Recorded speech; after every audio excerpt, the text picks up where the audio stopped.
Barnog may giduwa sa ungkol. Magandang umaga po sa ating lahat. Ngayon po ay araw ng Miyerkules, ika-23 ng Oktubre taong 2024. Diba? Good morning everyone! Tayo ay naririto ngayon sa ating opisina kahit na walang pasok. Dahil tayo ay may ginawa. Sige na nga, mag-ano na lang tayo. Tayo ay kikipagkwentuhan sa umagang ito. Siyempre, sa inyo, sa lagay ng ating panahon. Ano nga ba ang ginagawa nyong mga precautionary measures sa umagang ito para sa ating Bagyong Christine? Ating binabantayang Bagyong Christine. Ang binabantayang Bagyong Christine. Slow connection daw siya. Pero nga pa tayong viewers kasi. Parang magbenta na lang ata tayo para magkaroon tayo ng viewers. Maganda natin cellphone mo na ba? Mine po, mine. Oh, parang nagiging ako. Pero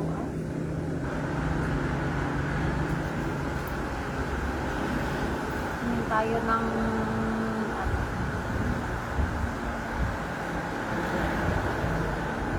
Kahit ako kung taangan na sana nga nag-pedicure niya. haan ate, pero may mga ganyan siya. Ako lang daw pa nagtatanggal. Please supply.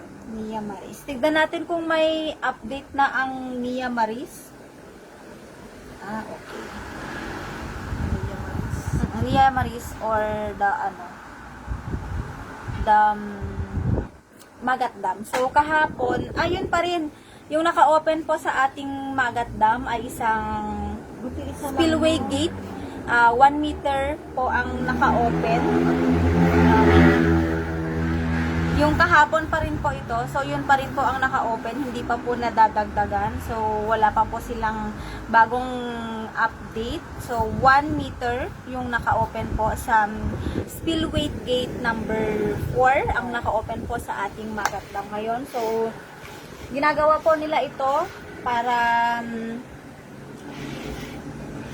teka, basahin ko yung kanilang message sa ating mga viewers.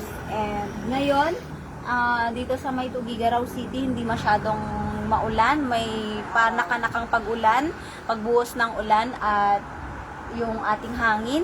So, may mga areas po sa Cagayan na nagsasagawa na ng preemptive evacuation and forced evacuation. Sa Baggao, meron po silang ordinance na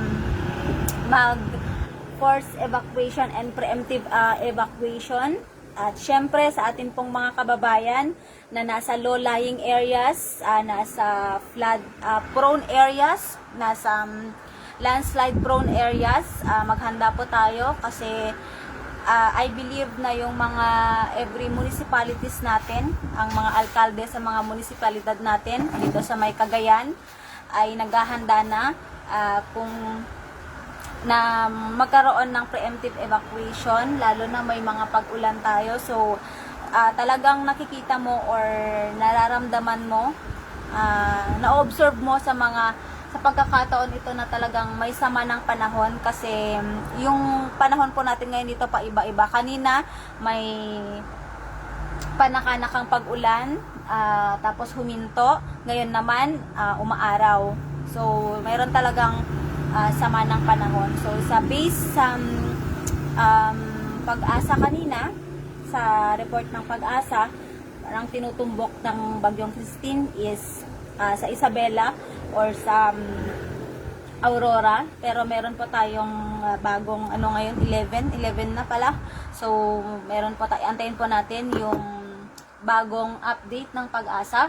Lagi po nating antabayanan ang pages ng Pag-asa para po lagi tayong ma-inform sa atin po. Siyempre, para alam po natin yung mga precautionary measures na gagawin natin sa mga, yun nga, tulad ng sinabi ko kanina, sa mga nasa low-lying areas, kailangan po natin maghanda. Hindi man po direct na tatamaan, kung hindi po magbabago ang track ng Bagyong Christine ang Cagayan. Pero kailangan pa rin po nating maghanda kasi bumubuhos pa rin po yung ulan. Ate? Wala pati open yung restaurant. Bumubuhos pa rin po yung ulan. And kung lalabas man po tayo, bili ng pagkain, magdala po tayo ng payong natin ng raincoat para maging safe po tayo. And of course, i-secure din po natin yung ating mga gamit sa ating mga tahanan. And manatiling nakaantabay sa mga balita, sa Facebook, sa Pag-asa, para ma-inform po tayo, para alam po natin yung susunod na gagawin natin, lalo na po sa mga nasa low-lying areas, yun nga yung flood prone areas natin. Syempre sa may mga alagang hayop po dyan, huwag din po natin silang pabayaan, i-secure din po natin sila. And of course, kailangan din po natin na mag-pray para sa ating mga rescuers, sa ating mga frontline personnels na sila pong magagamit para sa mga ganitong may calamities, in every calamities na nararanasan natin. Yun, at ano pa ba? Kailangan po nating i-secure yung ating pong mga gadgets,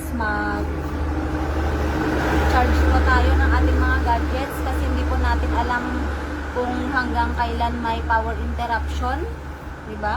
May power interruption na ngayon sa may part ng Santo Niño, mga ganon, diba? May mga, syempre yung pag-trip ng mga lines, yun, and that is why, so yun nga, medyo lumabas si Haring Araw ngayon, mainit dito sa Tuguegarao City, so yung sa mga areas lang din po sa iba, kailangan talaga ng information na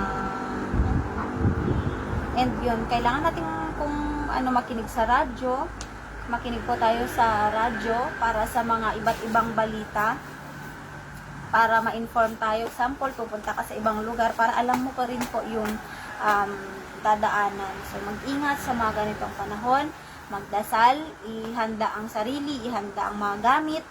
Kung kailangan lumikas na po. Kung hindi, di ba, wag nang matigas ang ulo. Naalala ko kasi ate nung Papilit Ulysses ata yun, no? Yung ayaw nilang lumikas. Kasi sumama ako noon sa mga rescuers. Parang nung una pumunta kami, ayaw nila. Then, syempre, tumataas yung level ng tubig. And, bumalik kami. Yun. So, parang nagpa-rescue sila. So, bumalik kami. Syempre, ang dami ding, sa mga times ngayon, hindi lang ikaw yung mare-rescue. May mga mare-rescue din. So, kung kinakailangan, so that's why maghanda tayo. I-secure natin yung mga gamit natin sa ating tahanan para kung sakaling iwan natin siya, di ba? Kung kailangan nating mag-evacuate tayo. Kasi personal safety pa rin po yung ng family natin yung importante. So, syempre sa mga magsasaka natin, mahirap yung mga ganitong sitwasyon. Hindi natin alam kung ano yung mga mangyayari sa ating mga tanim, sa ating mga pananim. Pero yun nga, kailangan talaga natin magdasal. So, that's all for today's video. And keep safe everyone. Bye-bye! Bye-bye.